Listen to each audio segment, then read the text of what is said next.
Good morning student. Standard 9 Gujarati medium, subject સામાજિક વિજ્ઞાન, chapter 9. વિદ્યાર્થી મિત્રો, આજે આપણે નાગરિકશાસ્ત્રનું ચેપ્ટર 9નો અભ્યાસ કરીશું. ભારતના રાજ્ય બંધારણનું ઘડતર અને લક્ષણો.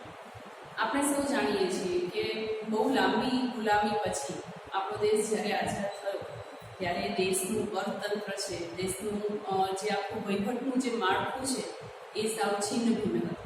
બરાબર, બહુ વર્ષોની ગુલામી પછી કોઈ પણ રાષ્ટ્ર હોય તો એની સ્થિતિ કેવી હોય એ આપણે સમજી શકીએ છીએ. તો એ પછી દેશને ચલાવવા માટે એક બંધારણની જરૂર હોય, કોઈ પણ રાષ્ટ્ર હોય તો એને વ્યવસ્થિત એક સામાન્ય ઉદાહરણ આપણે લઈએ કે એક નાનું એવું કોઈ ફંક્શન પ્લાન કરવું હોય, બરાબર, અથવા ઘર ચલાવવાની વાત કરીએ તો એના માટે આપણે અમુક નિયમો છે, નીતિ નિયમોની જરૂર પડતી હોય છે. બરાબર, જેમ કે આપણે વ્હીકલ લઈને રોડ પર નીકળીએ તો હેલ્મેટ પહેરવું, કે આપણે જે દિશામાં વાહન ચલાવતા હોઈએ એની લેફ્ટ સાઈડ જ વાહન ચલાવવું, બરાબર, સર્કલ ફરીને જ ટર્ન લેવું, આવા બધા નિયમો હોય છે. તો જ્યારે આટલો મોટો દેશ ચલાવવાની વાત આપણે કરીએ તો એના માટે ચોક્કસ નીતિ નિયમો, કાયદાઓ એ ઘડવા જરૂરી હોય છે. તો ટૂંકમાં આ બધાનો જે સરવાળો કરીએ તો એને આપણે બંધારણ તરીકે ઓળખીએ. કોઈ પણ દેશને ચલાવવા માટે બંધારણ જરૂરી હોય છે, બરાબર.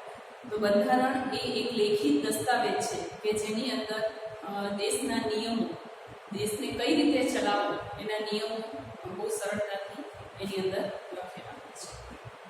તો બંધારણનો અર્થ સામાન્ય રીતે આપણે કરીએ કોઈ પણ દેશનું શાસન ચલાવવા માટે ઘડવામાં આવેલા નીતિ નિયમોનું વ્યવસ્થિત સંગ્રહ એટલે બંધારણ, એવું આપણે કહી શકીએ.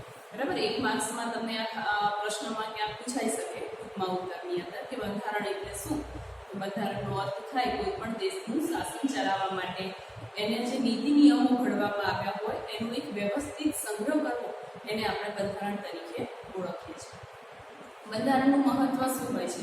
તો કોઈ પણ દેશ છે જો એની અંદર કોઈ નીતિ નિયમો ના બનાવવામાં આવ્યા હોય તો એ દેશનું શાસન છે આપણે યોગ્ય રીતે વ્યવસ્થિત ચલાવી શકીએ નહીં. એટલે કે દેશનું જે અર્થતંત્ર હોય કે એનું શાસન છે એ છિન્ન ભિન્ન થઈ જાય.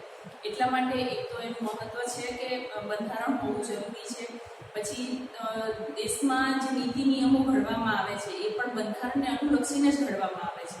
તો એ કોઈ પણ નવા નીતિ નિયમો જેને ઘડવા હોય તો એના માટે પણ બંધારણની જરૂરિયાત હોય છે. બદલાતી લોકોની જરૂરિયાતો, આકાંક્ષાઓ, ઈચ્છાઓ, લોકોની ઉચ્ચ ભાવનાઓનો પડઘો હોય છે બંધારણ. એટલે કે લોકોની શું જરૂરિયાત છે જ્યારે બંધારણને ઘડવામાં આવ્યું હશે ત્યારે એ જેટલા લોકોએ ભેગા થઈને આ બંધારણ ઘડ્યું હશે તો એમની એક ક્વોલિટી એમને જોઈ હશે કે દેશમાં શેની જરૂરિયાત છે, કયા પ્રકારની સમસ્યાઓ છે, અત્યારે દેશ ફેસ શું કરી રહ્યો છે, બરાબર, કઈ સમસ્યાઓનો સામનો કરી રહ્યો છે અને એને સોલ્વ કરવા માટે કેવા પ્રકારના નીતિ નિયમો ઘડવા પડશે. આ બધું જ છે એ બધું સમજી વિચારીને પછી બંધારણના જે નિયમો છે એની રચના કરવામાં આવી હશે. એટલે બંધારણનું મહત્વ તમને પૂછાય, અર્થ આપીને એનું મહત્વ સમજાવો.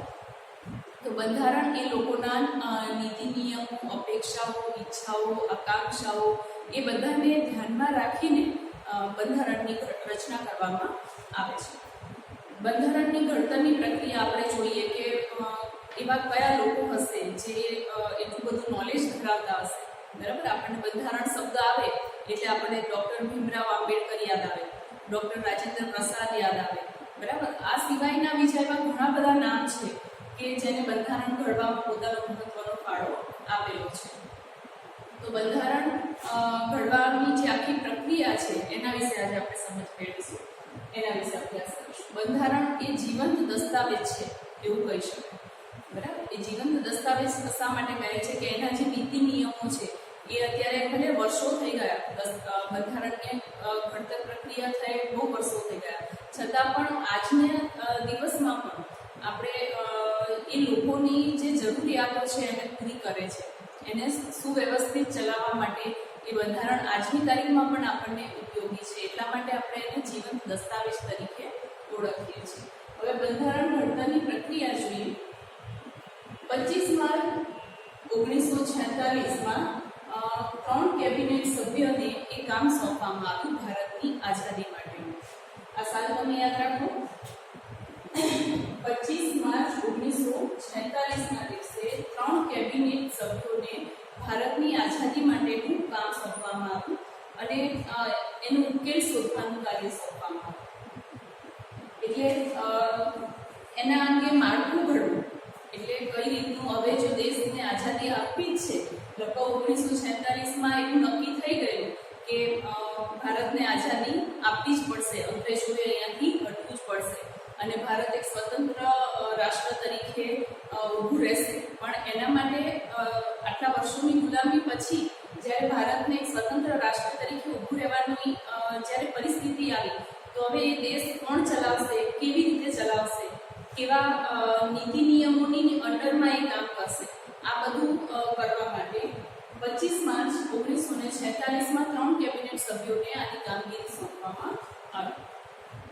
બંધારણ જ્યારે ઘડવાની શરૂઆત થઈ ત્યારે એની અંદર 385 કુલ સભ્યોએ પોતાનો ફાળો આપેલો બંધારણને ઘડવા માટે.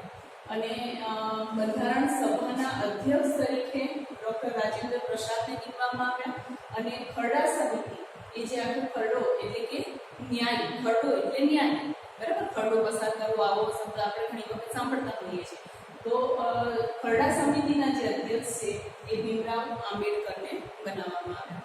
એટલે તમને આ ખાલી જગ્યામાં પૂછાય ક્યાંય તો બંધારણ સભાના અધ્યક્ષ પૂછાય તો ડૉક્ટર રાજેન્દ્ર પ્રસાદ, અને ખરડા સમિતિના અધ્યક્ષ પૂછવામાં આવે તો ડૉક્ટર ભીમરાવ આંબેડકર. ભીમરાવ આંબેડકર એ પોતે વ્યવસાય વકીલ હતા, એટલે કાયદાનું એમનું નોલેજ છે એ વધારે હતું, એટલા માટે એમને ખરડા સમિતિના અધ્યક્ષ તરીકે નીમવામાં આવ્યા. હવે એક તો આ જ આખું જે બંધારણ ઘડવાની કામગીરી છે એ ક્યારે શરૂઆત થઈ અને કયા સમયે પૂરી થઈ અને ટોટલ કેટલા દિવસ ચાલી એ વિશે આપણે જોઈએ. તો 9 ડિસેમ્બર 1946 ના દિવસે એની કામગીરીની શરૂઆત કરવામાં આવી. બંધારણ સભામાં 362 જેટલા સભ્યો ભેગા થયા અને બંધારણ કેવી રીતે ઘડવું, એમાં કયા નીતિ નિયમોનો ઉલ્લેખ કરવો અને કદાચ આજથી આટલા અમુક વર્ષો પછી પણ બંધારણ એક ઉપયોગી અને જીવંત દસ્તાવેજ કઈ રીતે બની રહે એના માટેની કામગીરી કરવી એ સહેલી વાત નહોતી, બરાબર છે. ઘણું અઘરું કામ છે કે આખા રાષ્ટ્રના જેટલા પણ પ્રજા છે, નાગરિકો છે, એ દરેકની સમસ્યાઓને એની અંદર વણી લેવી કે આટલું મોટું રાષ્ટ્રને વ્યવસ્થિત યોગ્ય રીતે ચલાવવું, એના માટેના નીતિ નિયમો ઘડવા એ સહેલી વાત નહોતી. એટલે બહુ ઘણા બધા આપણે જોયું કે 365 મહાનુભાવો એવા હતા કે જે અલગ અલગ ક્ષેત્રના જાણકાર હતા. જેમ કે ભીમરાવ આંબેડકરની આપણે વાત કરીએ તો એ એક વકીલ તરીકે અમુક જે કહેવાય કે ન્યાય નીતિ નિયમોના જાણકાર હતા. એવી રીતે દરેક ફિલ્ડમાંથી ઘણા બધા એવા તજજ્ઞો હતા જેને દરેક અલગ અલગ ક્ષેત્રોનું નોલેજ હતું. એવા 365 લોકો અલગ ધર્મના, અલગ જાતિના, અલગ લિંગના અને અલગ અલગ પ્રકારની ભૌગોલિક પ્રદેશોની જે વ્યક્તિઓ હતી એવી ટોટલ 365 વ્યક્તિઓ ભેગી થઈ અને એને 9 ડિસેમ્બર 1946ના દિવસે બંધારણ સભાની કામગીરીની શરૂઆત કરી. જેની અંદર એ જે તજજ્ઞોની આપણે વાત કરીએ છીએ એમાં જે મુખ્ય નામ છે 365 એટલે તો ઘણા થઈ જાય, સોરી 385 તો ઘણા થઈ જાય, પણ એમાં જે મુખ્ય મહાનુભાવો છે કે જેના આપણે નામ જોઈએ: Jawaharlal Nehru, Sardar Vallabhbhai Patel, Maulana Abdul Kalam, Shyam Prasad Mukherjee, HP Modi, HV Kamath, Frank Anthony, Kanaiyalal Munshi, N Gopalaswami Iyer, Krishnaswami Iyer, Baldev Singh તથા મહિલા પ્રતિનિધિની અંદર સરોજિની નાયડુ અને વિજયાલક્ષ્મી પંડિત એ બંનેના નામ ખાસ જાણીતા છે. આટલી વ્યક્તિઓ જેનો મહત્વનો ફાળો છે એ જેને બંધારણ ઘડવા માટે પોતાનો ફાળો આપ્યો છે. અને અધ્યક્ષ તરીકે રાજેન્દ્ર પ્રસાદ અને ખરડા સમિતિના અધ્યક્ષ તરીકે ડૉક્ટર ભીમરાવ આંબેડકરે પોતાનો અમૂલ્ય ફાળો એની અંદર નોંધાવ્યો. હવે લગભગ 2 વર્ષ 11 માસ અને 18 દિવસ એટલા 2 વર્ષ એટલે 2 વર્ષ 11 માસ અને 18 દિવસ આ ગણતરી તમારે યાદ રાખવાની. 2 વર્ષ 11 માસ 18 દિવસ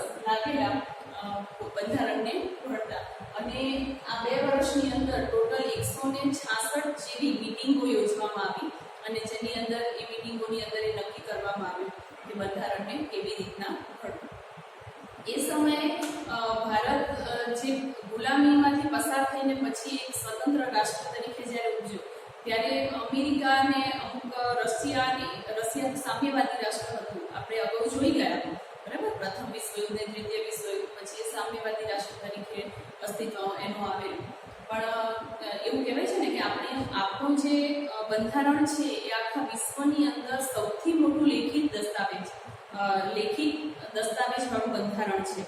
વિશ્વમાં બીજે ક્યાંય આટલું મોટું બંધારણ નથી.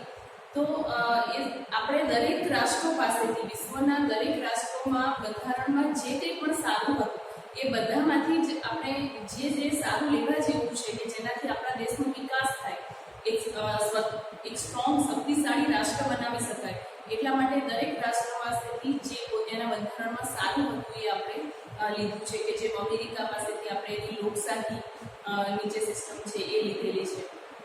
એટલે આ વસ્તુ જોઈ શકાય. તો બંધારણ ઘડવા માટે 2 વર્ષ 11 માસ અને 18 દિવસ લાગ્યા અને ટોટલ 166 જેવી બેઠકો એની અંદર મિટિંગો યોજવામાં આવી.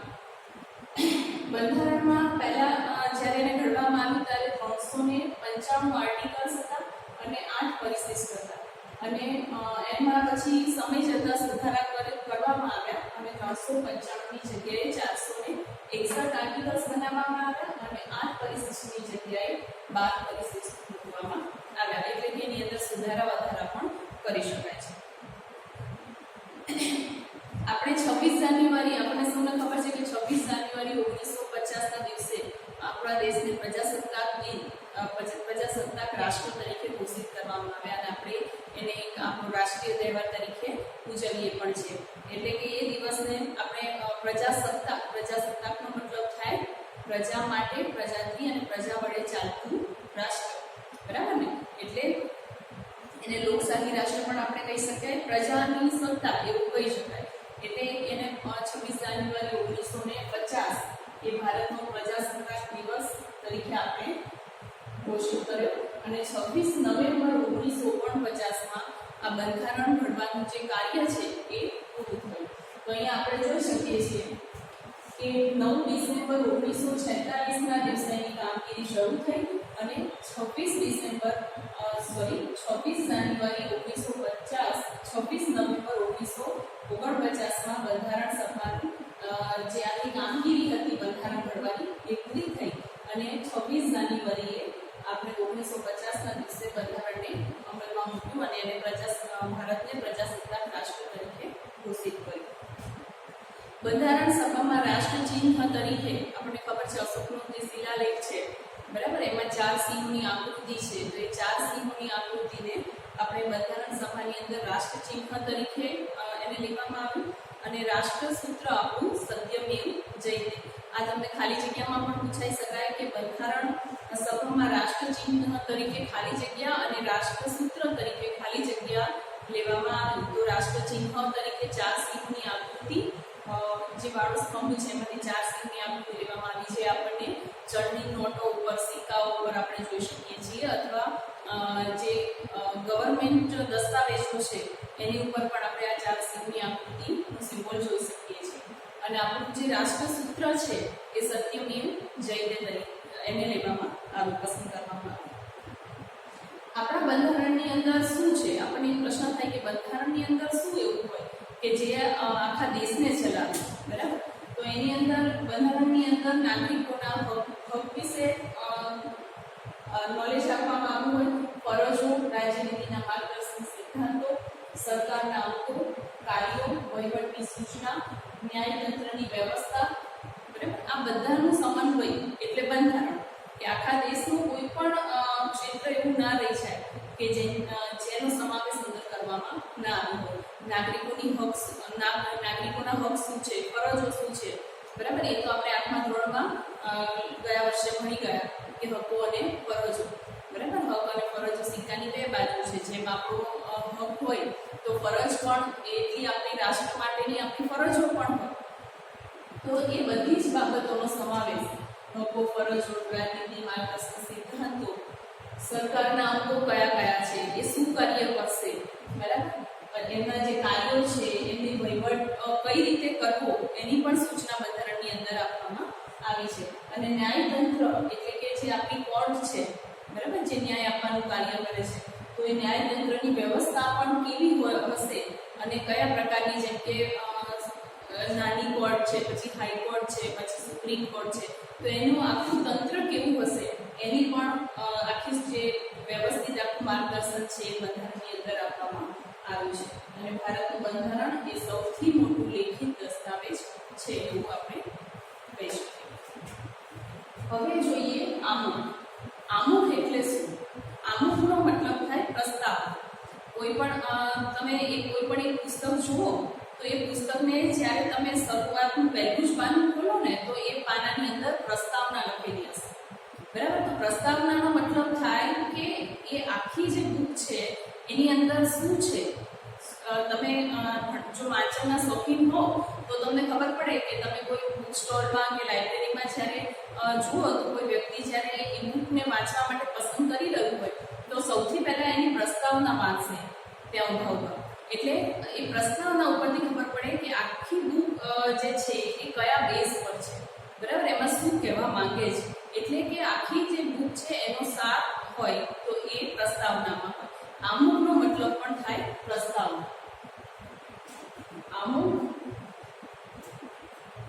એટલે પ્રસ્તાવના છે, અથવા એને શરૂઆત પણ કહી શકાય. એટલે આપણા બંધારણની જે શરૂઆત છે એ શેનાથી થાય છે? આમુખથી થાય છે, બરાબર. તો એ આમુખની અંદર શું હશે એવું થાય આપણને. તો આમુખનો મતલબ આમુખની અંદર એ આપણું જે આખું બંધારણ છે એ બંધારણનો સાર છે કે બંધારણની અંદર શું છે, નાગરિકોના હકો છે, ફરજો છે, ન્યાયતંત્ર વ્યવસ્થા કેવી હશે, વહીવટી તંત્ર કેવું હશે, એના કાર્યો શું હશે, એ બધી જ ડિટેલ આપણને આમુખ પરથી મળી આવે છે. એટલે કોઈ પણ બંધારણ હોય, કોઈ પણ દેશનું બંધારણ હોય તો એની શરૂઆત આમુખથી થતી હોય તો એ આમુખ ઉપરથી જ આપણને ખબર પડે કે એ બંધારણ કેવું હશે. એટલે બંધારણની શરૂઆત આમુખથી થાય છે અને આથી જ આમુખને બંધારણનો આત્મા પણ કહ્યો છે, બરાબર. એટલે એ બધી જ ડિટેલ આપણને એમાંથી મળી જાય છે. આખી આમુખ છે એ બંધારણની આત્મા છે એવું કહી શકાય. 1976માં 42માં બંધારણીય સુધારાથી આમુખમાં સાર્વભૌમ શબ્દ પછી, એટલે કે બંધારણની અંદર ક્યારેક અમુક સંજોગોવશત ફેરફાર કરવા પડે છે અમુક શબ્દોનો, બરાબર, કે જે લોકોની જરૂરિયાતો કે જે જીવન જીવવાની રીત બદલાતી જાય એ પ્રમાણે અમુક નીતિ નિયમોમાં પણ ફેરફાર કરવા પડતા હોય છે. જે વર્ષો પહેલા ઘડાયેલા જે નીતિ નિયમો છે એ આજની તારીખમાં ક્યાંક બંધ બેસતા ના પણ હોય એવું પણ બની શકે. અમુક શબ્દો જે છે એ સમયમાં જ્યારે વપરાયા હોય કે અત્યારે હાલની પરિસ્થિતિ મુજબ એ અનુકૂળ ના પણ હોય એવું પણ બની શકે. એટલા માટે ઘણીવાર અમુક શબ્દોને ચેન્જીસ કરવામાં આવે છે અથવા નવા શબ્દોને ઉમેરવામાં આવે છે. આવું પણ થતું હોય છે. તો 1946માં 42મું જે આર્ટિકલ્સ છે બંધારણીય, એની અંદર અમુક સુધારા વધારા કરવામાં આવ્યા. સાર્વભૌમ જે શબ્દ હતો એ પછી સમાજવાદી, બિનસાંપ્રદાયિક એટલે આપણને સૌને ખબર છે બિનસાંપ્રદાયિક એટલે કે આપણા ભારત દેશે કોઈ પણ એક સંપ્રદાય એટલે ધર્મ, એ ધર્મને પોતાનો ધર્મ તરીકે અપનાવેલો નથી, બરાબર. આપણે વિવિધતામાં એકતા છે. ઘણા બધા વિવિધ પ્રકારના ધર્મો પાળતી પ્રજા છે ભારતની અંદર વસે છે, આપણે સૌ જાણીએ છીએ. એટલે કે કોઈ પણ વ્યક્તિ ઉપર એવું દબાણ કરવામાં નથી આવતું કે કોઈ એક વ્યક્તિએ આ જ પ્રકારનો ધર્મ અનુસરવો છે ને જે મરજી હોય એ પ્રમાણે એ પોતાનો ધર્મ પાળી શકે છે. રાષ્ટ્રીયતા, રાષ્ટ્રીય અખંડિતતા આવા શબ્દોનો સમાવેશ કરવામાં આવે છે. તો આ શબ્દો આપણે ધ્યાનમાં રાખીશું કે સાર્વભૌમ પછી ઈસવીસન 1946ના 42માં જે આર્ટિકલ છે એમાં સાર્વભૌમ શબ્દ પછી સમાજવાદી, બિનસાંપ્રદાયિકતા, રાષ્ટ્રીય એકતા અને રાષ્ટ્રીય અખંડિતતા આવા 4 શબ્દોનો ઉમેરો કરવામાં આવ્યો છે, બરાબર. આ 4 શબ્દો ધ્યાનમાં રાખીશું: સમાજવાદી, બિનસાંપ્રદાયિકતા, રાષ્ટ્રીય અખંડિતતા અને રાષ્ટ્રીય એકતા. આ 4 શબ્દોનો ઉમેરો કરવામાં આવ્યો છે. અહીંયા તમને પેજ નંબર 57 પર ભારતનું આમુખ આપેલું છે. જુઓ, એ આખું આપણે વાંચીએ કે ભારતનું આમુખ, ભારતનું સંવિધાન અમે ભારતના લોકો ભારતને સાર્વભૌમ સમાજવાદી, જો એ શબ્દ ઉમેરવામાં આવ્યા 1976 ની અંદર.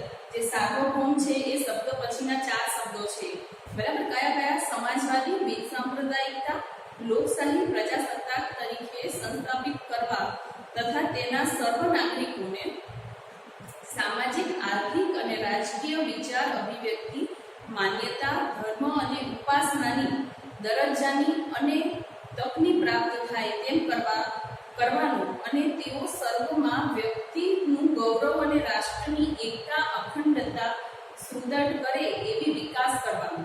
એટલે કે નાગરિકને દરેક રીતે સ્વતંત્રતા આપવાનો અહીંયા આગળ પ્રયત્ન થઈ રહ્યો છે. ધર્મની રીતે હોય કે વ્યક્તિનું ગૌરવ હોય, વ્યક્તિગત સ્વતંત્રતા હોય કે એને કયા પ્રદેશમાં રહેવું, કઈ ભાષા બોલવી, કયો પહેરવેશ પહેરવો, કયો ધર્મ પાળવો, આ બધી સ્વતંત્રતા અહીંયા આપણે આમુખની અંદર જોઈ શકીએ છીએ.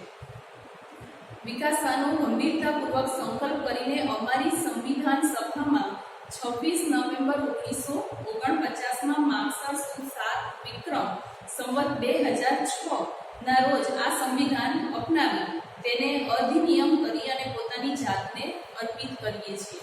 આવી શરૂઆત આમુખથી આપણા બંધારણની કરવામાં આવેલી છે. આમુખ બંધારણના મૂળભૂત હેતુઓ, ધ્યેયો, આદર્શો તેમજ સિદ્ધાંતોને વાચા આપે છે.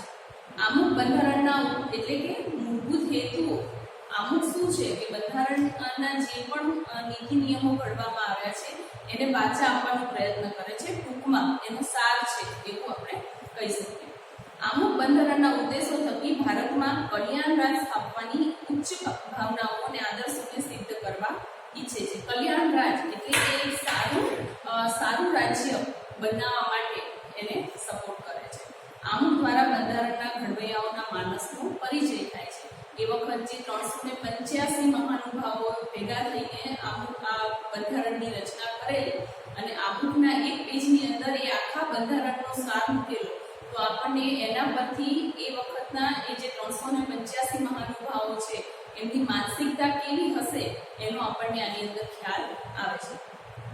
તો વિદ્યાર્થી મિત્રો, આજે આપણે આખી બંધારણની જે ઘડવાની જે પ્રક્રિયા છે એની આખી ડિટેલ જોઈ. બંધારણ એટલે શું, એના વિશે માહિતી મેળવી, એનું મહત્વ શું છે, કોઈ પણ દેશ માટે બંધારણનું મહત્વ શું છે, એની શરૂઆત, બંધારણ ઘડવાની પ્રક્રિયા કેટલો સમય ચાલી, શરૂઆત ક્યારે કરવામાં આવી, પૂર્ણાહુતિ ક્યારે થઈ, એની અંદર કઈ વસ્તુનો સમાવેશ કરવામાં આવ્યો છે, કયા કયા નીતિ નિયમોનું, આમુખ શું મહત્વ ધરાવે છે બંધારણમાં, અને આમુખ એટલે એની આખું મહત્વ આપણે જોયું.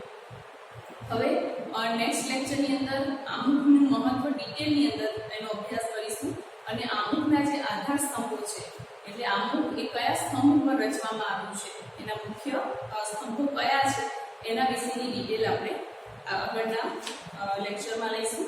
બંધારણના મૂળભૂત લક્ષણો પણ જોઈશું. બરાબર, અત્યારે આજ પૂરતું આટલું વિરામ રાખીએ છીએ. Thank you.